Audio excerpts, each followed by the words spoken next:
Une rivière bucolique peuplée de nombreux poissons, libellules et autres insectes aquatiques.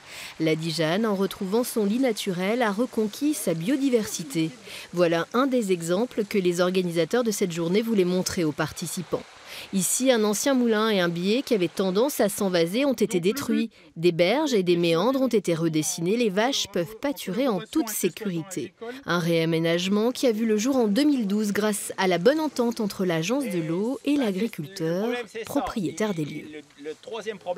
Ça marche, vous voyez une rivière qui a été, disons donc, protégée.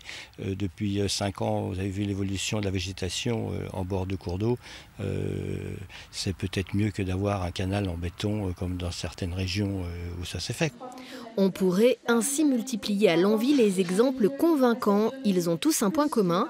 Quand on veut préserver la biodiversité des rivières, il faut que tous les acteurs tirent dans le même sens, malgré leurs différents impératifs. Or, la voie du compromis ne coule pas toujours de source. La préservation de cette biodiversité n'est pas une contrainte, c'est au contraire un atout patrimonial, un atout économique et un atout de développement du territoire. C'est en tous les cas ce qu'on essaye de faire ressortir de cette journée et de montrer à travers l'ensemble de ces interventions. C'est pourquoi l'agence de l'eau a voulu inviter un maximum de personnes concernées, de tous horizons. Une centaine de professionnels ont répondu présents. Ils sont repartis riches des expériences des uns et des autres. Donc ensuite, tout le reste est arrivé naturellement.